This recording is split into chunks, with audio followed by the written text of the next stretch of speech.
오늘 우리에게 주시는 하나님의 말씀입니다. 신약성경 사도행전 3장 1절에서 10절까지 말씀을 한 절씩 교독하겠습니다. 사도행전 3장 1절에서 10절까지 말씀 교독하겠습니다. 오후 3시의 기도 시간이 되어서 베드로와 요한이 성전으로 올라가는데 나면서부터 못 걷는 사람들이 떼매고 왔다. 그들은 성전으로 들어가는 사람들에게 구걸하게 하려고 계속해서 읽습니다. 이 못 걷는 사람을 날마다 아름다운 문이라는 성전 문 곁에 앉혀 놓았다. 그는 베드로와 요한이 성전으로 들어가려 하는 것을 보고 구걸을 하였다. 베드로가 요한과 더불어 그를 눈여겨보고 그에게 말하였다. 우리를 보시오. 그 못 걷는 사람은 무엇을 얻으려니 하고 두 사람을 빤히 쳐다보았다. 베드로가 말하기를 은과 금은 내게 없으나 내게 있는 것을 그대에게 주니 나사렛 예수 그리스도의 이름으로 일어나 걸으시오 하고 그의 오른손을 잡아 일으켰다. 그는 즉시 다리와 발목에 힘을 얻어서 벌떡 일어나서 걸었다. 그는 걷기도 하고 뛰기도 하며 하나님을 찬양하면서 그들과 함께 성전으로 들어갔다.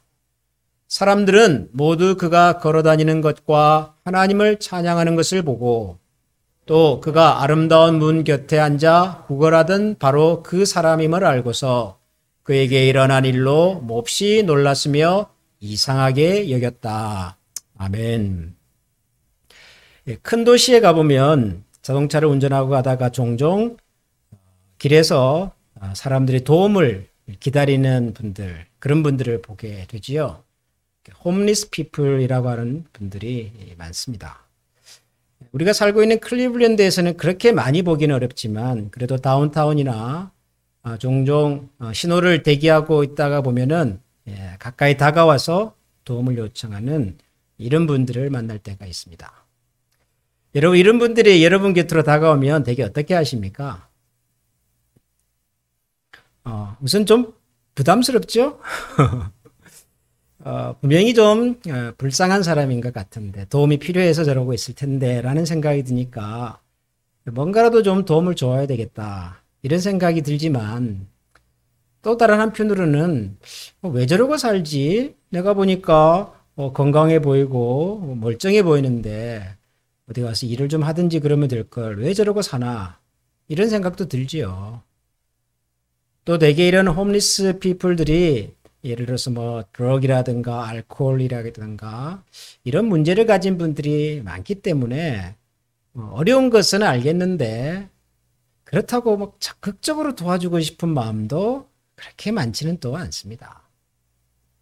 저도 언젠가 그 몰 주차장에서 누군가를 기다리고 있는데 홈리스 여자분 한 분이 다가와서 좀 도와달라 그러더라고요. 보통은 제가 모른 척 합니다. I'm sorry 하고 그냥 지나가는데 그날은 제가 좀 이렇게 아침부터 좀 은혜를 받았는지 불쌍해 보이더라고요, 그분이. 그래서 그냥 주섬주섬 이렇게 좀 챙겨서 이제 도움을 드리려고 하는데 하필이면 또 지폐밖에 없어요. 그래서 그날 이제 10불짜리 지폐를 제가 이제 드리고 왔는데 되게 고마워했어요, 그분이. 아마 그날 그분이 만난 고객 중에 제가 제일 큰 고객이었던 것 같습니다. 근데 이제 집에 돌아와서도 생각이 복잡하더라고요. 내가 그렇게 했어야 되나? 그게 정말 그 사람에게 도움이 됐을까? 괜히 계속 구걸하는 사람을 더 그것만 열심히 하게 만드는 거 아닐까? 이런 생각도 좀 들고요.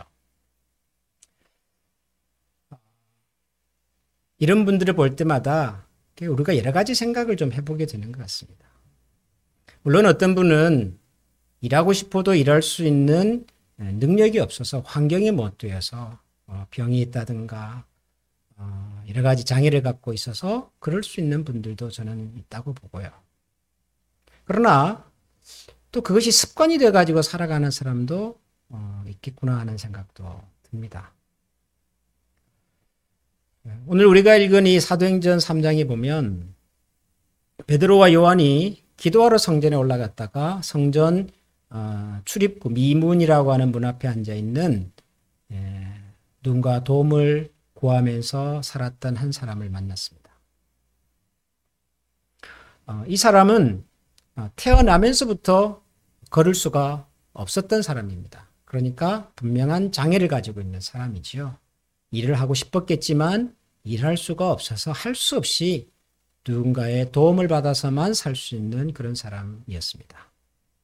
그래서 매일 아침마다 주변에 있는 친구들이 혹은 가족이 이분을 데리고 성전 미문이라고 하는 문까지 데려다 주면 거기서 이분은 하루 종일 성전을 방문하는 사람들 앞에서 도움을 기다리고 또 그분들의 도움을 받아서 하루하루를 살아가던 그런 사람이었습니다.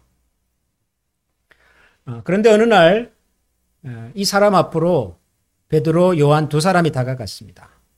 성경에 보면은 오후 3시 기도 시간이 되어서 베드로와 요한이 성전으로 올라갔다.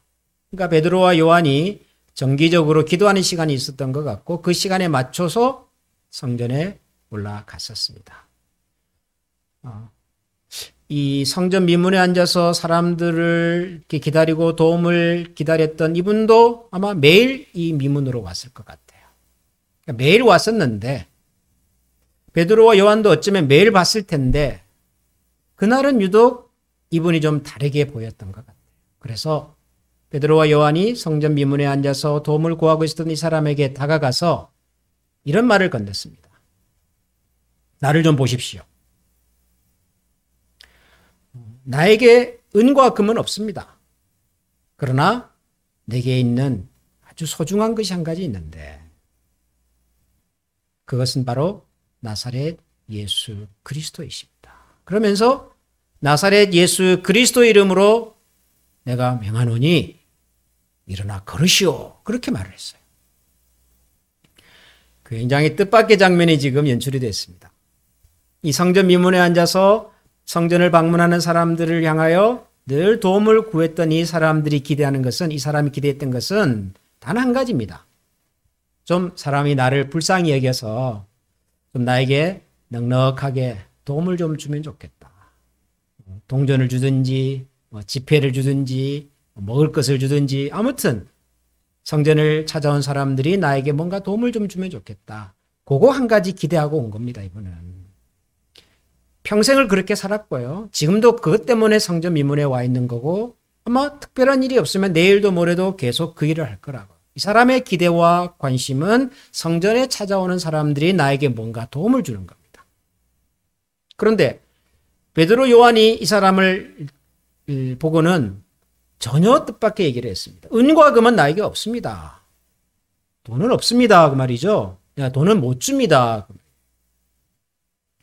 그러더니 갑자기 나사렛 예수 그리스도의 이름으로 일어나 걸으시오.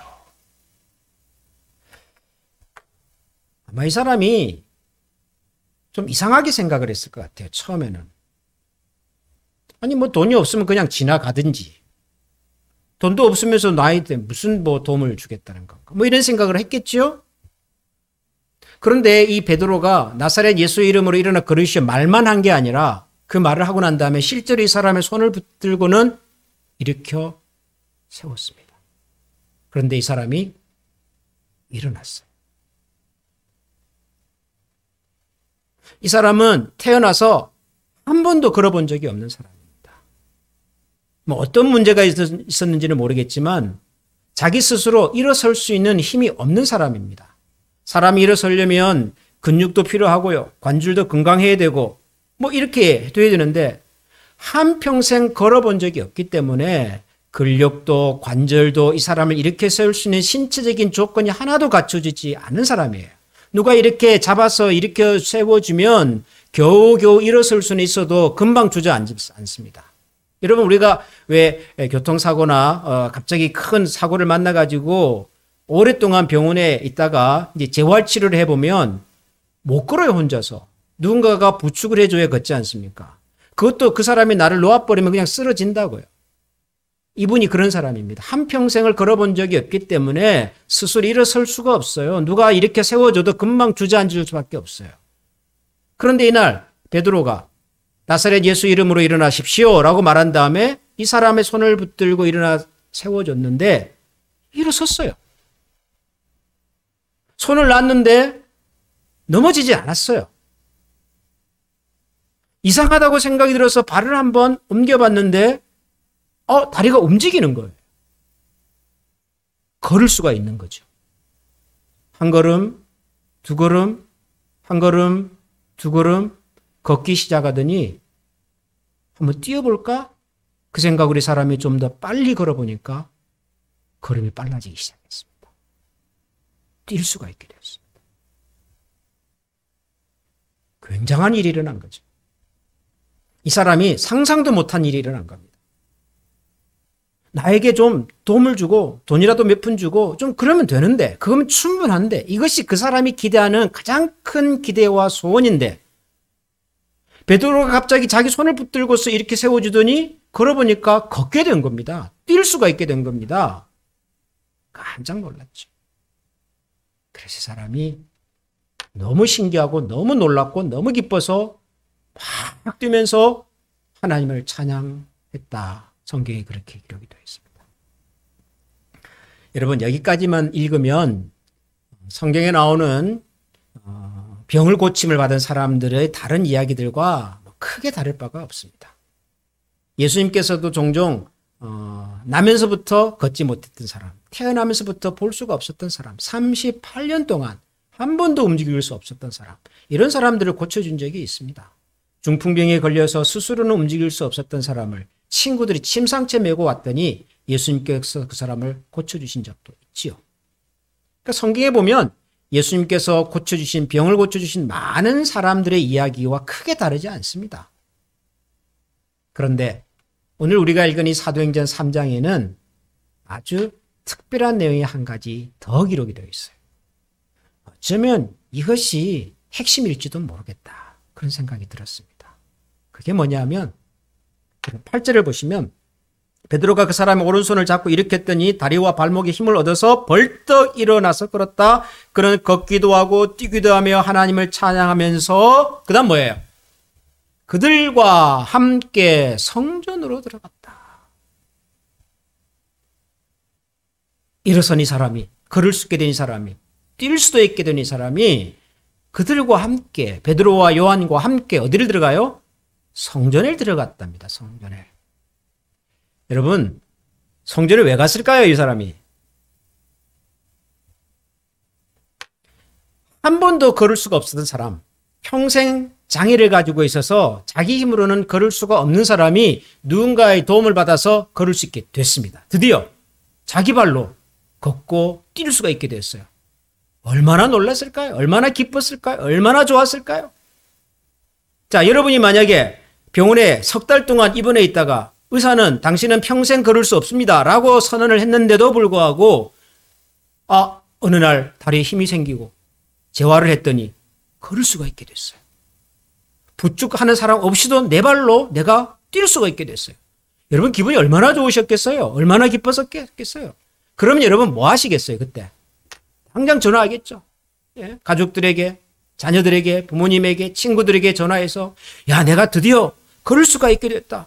의사는 분명히 못 걷는다고 했는데 오늘 내가 내 힘으로 내 발로 내가 직접 걸었다. 너무 기뻐가지고 알려줬겠죠. 자랑했겠죠. 기뻐서 그 소식을 많은 사람들에게 알려줬겠죠. 이 사람은요. 이 사람도 저는 마찬가지였을 거라고 생각을 합니다. 한평생을 걸어본 적이 없는 사람이 걷게 됐습니다. 뛰게 되었습니다. 자기 발로요.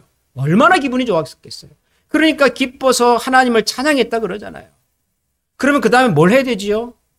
그러면 이제 가족들을 찾아가든지 친구들을 부르든지 거기에 모여있는 사람들, 성전이니까 그날 성전을 찾아오는 많은 사람들이 있었을 테니까 여러분 제가 걷습니다. 제가 뛸 수가 있어요. 한번 저를 보세요. 이게 믿기지가 않습니다. 막 그렇게 자랑을 해야 되지 않겠냐고요. 근데 이 사람이 뭐래요? 성전으로 들어갔대요. 베드로와 요한과 함께. 성전에 왜 들어가죠? 여러분 성전은 자랑하는 곳인가요? 내가 이만큼 건강해졌습니다. 사람들한테 막 이렇게 얘기하기 위해서 성전으로 들어갔을까요? 성전은 그런 곳이 아니잖아요. 성전은 하나님을 예배하는 곳입니다. 성전은 하나님을 만나는 곳입니다. 모든 이스라엘 백성은 날마다 정해진 시간에 성전에 올라가서 하나님께 기도를 드렸고, 안식일마다 성전에 올라가서 하나님께 제사를 드렸고, 국가에 중요한 일이 있을 때마다 거기서 유월절, 수장절, 초막절, 절기를 드리면서, 그리고 제사장들이 선포하는 하나님의 말씀을 드리면서 하나님을 만난 거룩한 장소라고요. 성전은 내가 병에서 나왔다고 자랑하는 곳이 아닙니다. 그런데도 이 사람은 자기 발로 뛰고 걷기 시작하면서 제일 먼저 성전에 들어갔어요. 왜요? 하나님을 만나. 근데 이게 무슨 말일까요? 이 사람이 성전에 하나님을 만나러 들어갔다. 이게 무슨 말일까요? 여러분, 이 사람이 앉아서 지나가는 사람들에게 도움을 구했던 장소가 어디죠?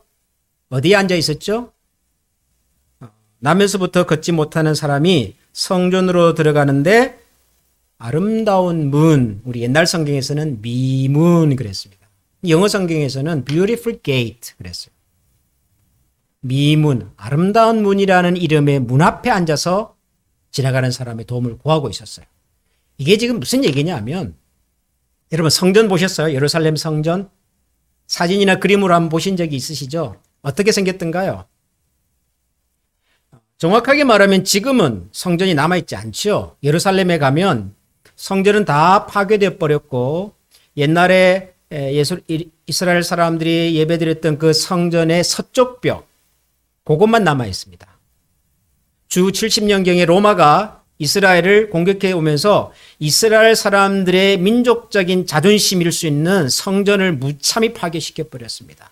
더 이상 로마 제국에 대항하지 못하도록 하려고 완전히 파괴시켜 버렸어요. 그런데 다 무너졌는데 하나만 남았어요. 그게 서쪽 벽인데 사람들은 그것을 지금 통곡의 벽 그렇게 부릅니다. 그것만 남아 있어요. 옛날의 성전은 어땠을까? 벽이 있으니까 건물이 있었겠죠. 그런데 여러분, 성전은 하나의 건물이 아닙니다. 성전은 어떻게 생겼냐면 마치 우리 한국에 가면 그 임금님들이 살던 궁 있잖아요. 궁궐, 경복궁, 덕수궁, 창경궁 궁 있잖아요. 이렇게 생겼어요. 임금님이 계시는 일하시던 그 집 있잖아요. 그곳은 정중앙에 있는데 거기를 들어가려면 여러 문을 통과해야 돼요. 경복궁은 제일 처음에 뭘 통해 들어가죠? 광화문, 종로에 있는 광화문을 통해 들어가잖아요. 그럼 들어가면은 임금님이 계시는 집이 나옵니까? 여러분 가보니까 바로 나오던가요? 나온다고 말하는 사람은 가본 적이 없는 사람이죠. 광화문 열고 들어가 봐도 안 보여요. 그 집은. 문이 있습니다. 문. 그 문이 흥예문이라는 문인데 그 문을 열고 들어가야 합니다. 들어가면 임금님이 계신 집이 있을까요? 없어요. 문밖에 없어요. 또 그 문을 열고 들어가야 합니다. 근정문이라고 하는 문이에요. 그 문을 열고 들어가면 중앙에 우리가 그림으로 많이 보았던 근정전이라고 하는 경복궁의 소위 메인 오피스, 임금님이 옛날에 신하들과 함께 일하시던 그 건물이 딱 보여요.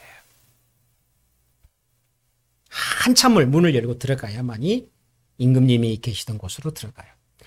성전이 그랬어요. 성전도 왜 바깥에 담이 있어요. 담으로 여기까지가 이제 성전이다라고 하는 것을 보여주는 담이 있었어요. 이 담을 솔로몬의 행각 그렇게 불렀습니다. 우리가 읽은 이 사도행전 3장 읽어보면 이 사람이 일어나서 막 뛰는 것을 보고 신기하게 여긴 사람들이 베드로 요한을 찾아와서 막 묻죠. 이게 도대체 어떻게 된 일입니까? 라고 묻는데 그 물었던 장소가 솔로몬의 행각입니다. 이 담벼락으로 사람들이 다 모여가지고 이제 물었던 거죠. 이 담을 열고 지나가면 거기에 이제 문이 하나 있어요. 그 문을 열고 들어가면 그때부터가 성전입니다. 그런데 그 성전으로 들어가는 첫 번째 메인 게이트 이름이 바로 미문이에요. 아름다운 문. 그 문을 열고 들어가면 그 안에서부터는 성전입니다. 근데 성전이라고 해서 그때부터 바로 건물이 보이는 게 아니에요. 또 문이 있어요. 마당이 나오고 문이 있어요. 그 문을 열어야 그 안으로 들어갑니다. 그 문을 열고 들어가면 또 마당이 나와요. 그 마당을 지나서 문을 열고 들어가야 우리가 말하는 그 성소, 지성소라고 하는 건물이 나와요. 여러 번의 문을 열고 들어가야 합니다. 첫 번째 출입구가 미문이에요. 미문. 성전으로 들어가는 문이에요. 그러면은 미문 바깥은 어디죠? 미문을 열고 들어가면 그때부터는 성전입니다. 보이는 그 뜰 이름을 여인의 뜰 그렇게 불렀어요. 이스라엘의 모든 여자들이 거기까지 들어갈 수 있다 그런 뜻이에요. 또 하나 문을 열고 들어가면 이스라엘의 뜰 그렇게 불렀어요. 거기는 모든 이스라엘의 남자들은 들어갈 수 있는 곳 그렇게 되어 있어요. 문을 열고 또 들어가면은 제사장의 뜰 그래요. 거기는 제사장들까지만 들어갈 수 있는 곳. 여러 첩첩이 문이 있었다고요. 그러면 이 사람이 앉아서 도움을 구하고 있었던 그 아름다운 문, 뷰티풀 게이트 이전은 어디죠? 성전이 아니에요. 그래서 그 뜰을 이방인의 뜰을 이렇게 불렀습니다. 거기는 이스라엘 사람이 아닌 이방인들도 갈 수 있는 곳이에요. 근데 이 사람은 어디에 살았죠? 어디서 일했죠? 바로 미문 앞에서. 이방인의 뜰에서. 이 사람은 유대인입니다. 이 사람은 이스라엘 백성입니다. 모든 이스라엘 백성들의 유일한 소망은 하나님 앞에 나아가서 하나님을 예배하고 찬양하고 하나님을 만나는 것입니다. 이것이 모든 이스라엘 백성들의 가장 중요한 삶의 원칙이고 기준이고 목표라고. 그런데 이 사람은 태어나서 단 한 번도 이 일을 해본 적이 없어요. 왜? 자기 발로 걸어갈 수가 없으니까. 자기를 성전 입구까지는 데려다주는 사람이 있었습니다. 그 사람들이 이 사람을 성전 입구까지 데려다는 이유는 딱 하나예요. 거기 앉아서 지나가는 사람들에게 도움을 구해서 그 도움을 가지고 살아갈 수 있도록 하기 위해서 거기까지는 데려다줘요. 그러나 그 사람을 데리고 성전 안으로 들어가서 하나님을 예배할 수 있도록 도와준 적이 없어요. 이 사람은 평생 자기 앞으로 하나님을 만나고 하나님을 예배하러 지나가는 수많은 사람들을 보면서 살았어요. 나도 이스라엘 백성이지만, 나도 하나님을 믿는 사람이지만, 나도 하나님을 예배하고 싶지만, 하나님의 말씀을 한번 듣고 싶지만 단 한 번도 그렇게 해본 적이 없어요. 할 수가 없었어요. 아무도 나를 도와준 적이 없기 때문에 한평생을 그렇게 살았습니다. 유대인으로 태어났지만, 이스라엘 백성으로 태어났지만 이방인처럼 살았던 거죠. 여러분, 이 사람의 마음을 여러분 이해하시겠습니까? 내 앞에서, 내 눈앞에서 하나님께 예배하러, 하나님께 제사드리러 수많은 사람들이 지나가고 저 문을 통해서 들어만 가면 그곳이 성전인데, 하나님을 만날 수 있는 곳인데, 눈앞에서 자기는 단 한 번도 들어갈 수 없고 그 영광스러운 하나님을 한 번도 경험해보지 못하고 살았던 이 사람의 마음을 여러분 이해하시겠습니까? 그래서 내 인생에 하나님을 예배한다, 하나님을 만난다고 하는 것은 아예 없어져 버렸어요. 이 사람의 유일한 삶의 목표는 그냥 성전 앞에까지만 가서 지나가는 사람들의 도움을 받아주고 사는 거예요. 그런데 어느 날 베드로 요한이 이 사람을 찾아와서 이렇게 얘기한 겁니다. 은과 금은 나에게 없다. 당신이 이때까지 살아오면서 날마다 기대하고 바랐던 그것을 나는 줄 수가 없다. 그런데 나에게는 그것보다 더 중요한 것이 한 가지 있는데, 나사렛 예수 그리스도의 이름의 능력이다. 나사렛 예수 그리스도의 이름으로 일어나 걸어라.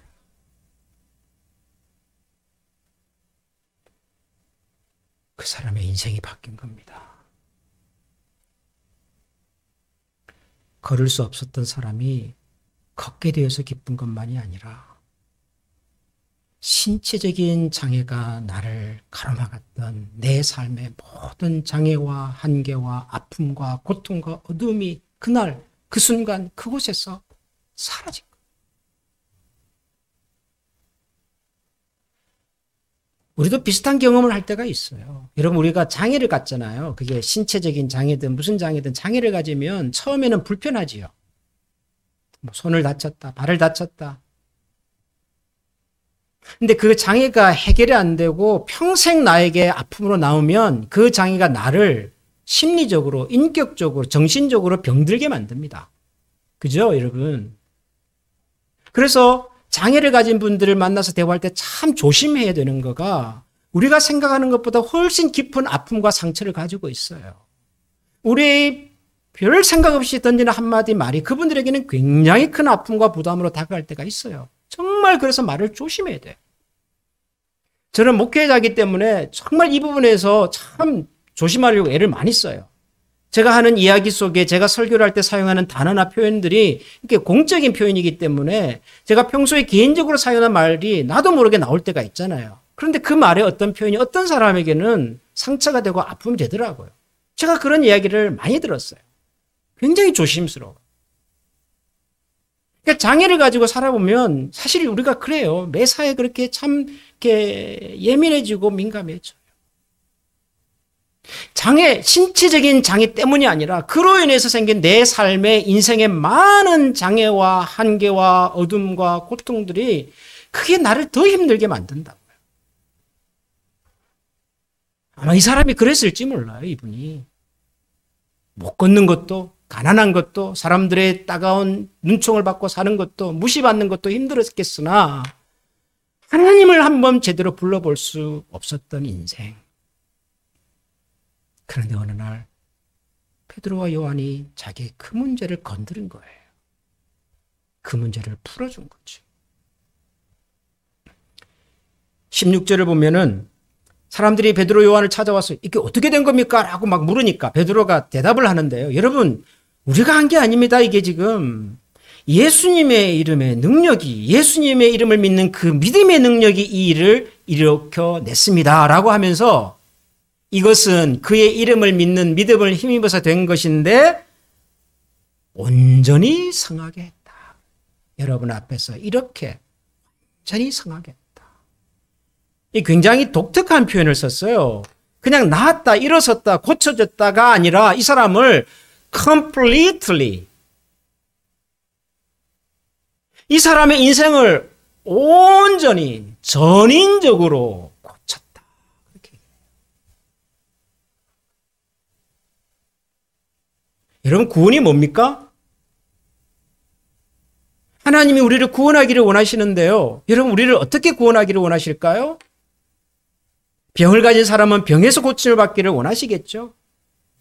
우리가 인생을 살다가 만났던 문제 때문에 힘들어하고 좌절하고 낙심하면 그 문제에서 극복하고 일어서기를 원하시겠죠, 하나님께서는. 사람들과의 관계 때문에 아파하고 힘들어하는 사람이 있으면 그것이 심리적으로 정신적으로 고통이 되는 사람이 있으면 그 문제를 해결할 수 있도록 도와주시겠죠. 여러분, 구원은 그런 단순한 차원이 아니라 우리의 전 인생을, 우리가 가진 모든 삶의 영역을 온전하게 회복시켜 주시는 거라고요.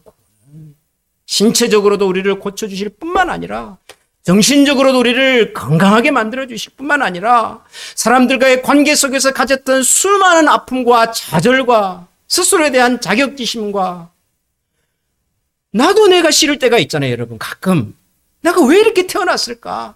나는 왜 이 정도밖에 되지 않을까? 그런 생각이 들잖아요, 우리. 예수님을 믿어도 예배를 드려도 찬송을 해도 내가 가진 내 한계 속에 갇혀서 답답해할 때가 있지 않습니까? 여러분, 구원이라고 하는 것은 우리가 언젠가 세상을 떠나면 천국에 가서 하나님과 영원토록 잘 살 거다가 아니라, 그 정도가 아니라 우리의 생각을, 감정을, 내가 가졌던 삶의 모든 종류의 아픔을, 한계를 풀어내시고 온전하게 하시는 거라고, 온전케 하시는 거라고. 이 일을 위해서 예수님이 오셨고 예수 그리스도의 이름의 능력 속에 그런 힘이 있다고, 그런 권세가 있다고. 우리는 오늘도 하나님 앞에 예배드리러 나오면서 우리가 가진 기대는 아마 소박한 기대였을지 몰라요. 이런 어려운 상황에서 그래도 교회 나가서 예배드릴 수 있는 게 어디냐? 집에서 영상으로라도 예배드릴 수 있는 게 어디냐? 우리의 기대는 그 정도일지 몰라요. 이분이 매일 성전 미문을 찾아왔던 유일한 기대가 지나가는 사람들의 도움 좀 받아서 어쨌든지 하루라도 더 살 수 있는 것 정도였던 것처럼 하나님은 우리를 그렇게 보시지 않는단 말이에요. 하나님은 우리가 어제도 그거라고 오늘도 그거라고 내일도 그거라는 인생으로가 아니라 예수 그리스도의 이름의 능력이 우리의 인격과 우리의 성품과 내가 가진 인생의 한계를 극복하고 우리를 그리스도 예수 안에서 온전한 인생으로 살기를 원하신단 말이죠. 내 과거의 상처가 됐든 그게 아픔이 되었든 우리가 트라우마 그러잖아요. 옛날에 내가 경험했던 그 아픈 상처가 지금의 나를 힘들게 만든다 그러는데요. 여러분, 예수 그리스도 이름의 능력이 그 트라우마의 능력보다 약할까요? 내가 어릴 적에 가졌던 그 자존심의 상실, 부모로부터 받았던 학대, 친구들 받던 따돌림보다도 예수 그리스도의 능력이 더 약할까요? 우리가 그렇게 살아야 될까요? 미문 앞에 서서 계속 이방인의 뜰에만 머물고 살아야 될까요? 맨날 성전에는 가는데 미문 앞까지만 가서 그 안에 계신 영광스러운 하나님을 경험하지도 불러보지도 체험하지도 못하고 하나님은 우리를 그렇게 여기지 않으시더라는 거죠.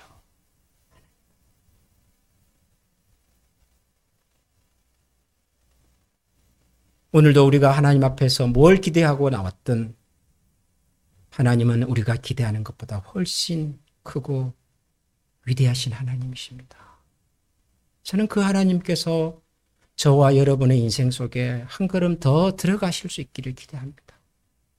손을 붙잡고 이렇게 세워주시면 거부하지 마시고 그 손을 붙들고 일어서 보시기 바랍니다. 어제까지 안 됐죠? 오늘도 안 될까요?